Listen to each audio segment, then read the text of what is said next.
Now let's talk about the final step in writing this persuasive sustainability speech. And when you're happy with everything you've done, it's time for step 4, speaking outline. So you have to go from the working outline, and now you need a speaking outline so that you have something to follow. Because if you take your entire speech up to the podium or to the front, you're going to read it. If you read it and you're in my class, you get 50% or less. 50% if it's brilliant, less if it's not brilliant. So it means that if you read it and it's a mediocre speech and it's like a 7 out of 10 kind of speech, then you would end up with 3.5 out of 5. If when you read it, it's not brilliant and it's like a 6 speech, had you not read it, then you end up with a 3. So it's going to be half of whatever it would have been, because we're going only after extemporaneous. Now, it doesn't mean you can't read, but it does mean that you can't read a lot. So I always encourage students to write on the cue cards and don't write out the entire speech. I used to check the cards, but you know what? I don't have to check them, in all honesty. I don't even have to be looking at you to know that you're reading it. Yes, I've been listening to speeches for that long. So I can have my head down and I can say, yep, you're reading too much. But when I'm looking at you, it's even worse, because I'm looking at you and there is no eye contact. And there's just a block. And if I have to listen to you read, then give me your script and let me read it. Because nobody wants to watch you reading.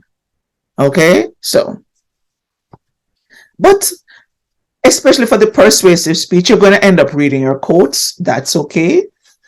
Try to not read anything in the first minute. Establish credibility and ethos. Well, credibility is the ethos. Try and establish a connection with the audience first before you start looking down. And make sure that your first sentence is when you're looking at people. Don't start out like this.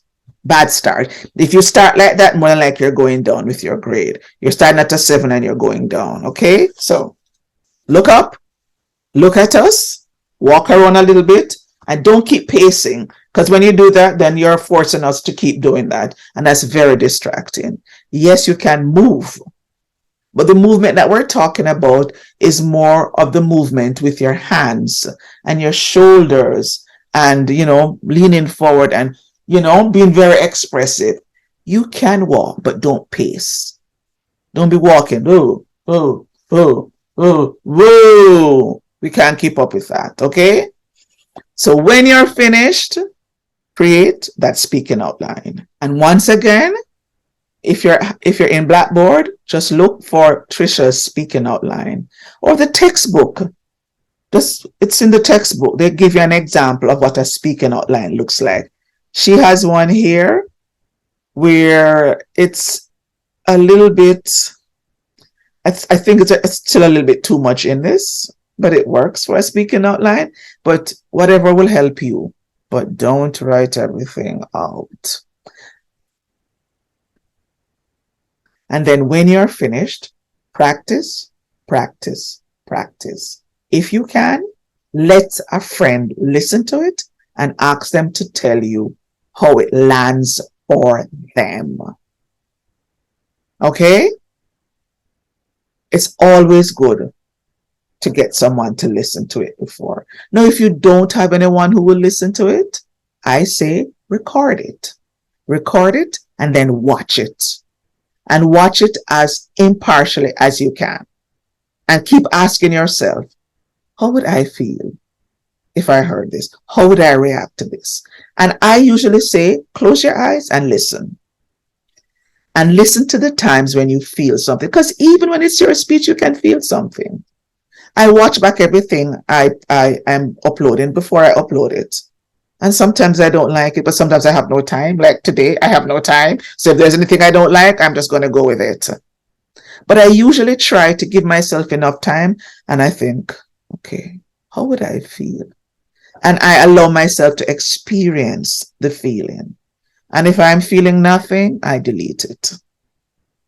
I have spent hours recording a video, and when I watch it, I think, really, Tanya? Uh-uh. And you teach public speaking and you did that? And I have to delete it. And I have to start again. I hate when it happens, but if it happens, I have to do it.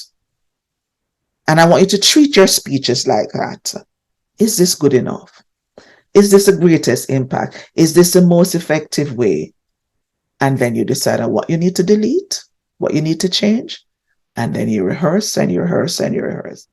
Okay, so I think I've told you just about everything that I think you need to know in order to write an amazing persuasive or sustainability speech.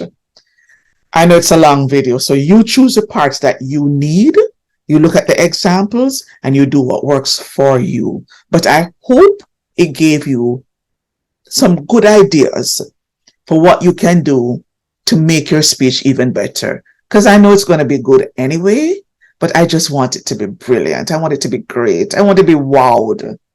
And I want to be convinced and persuaded about your idea and your passion. So I hope this helps. Fingers crossed that you do an amazing job. Thank you for watching, and I'll see you soon in the next video or in class. Either way, I'll see you soon. Bye for now.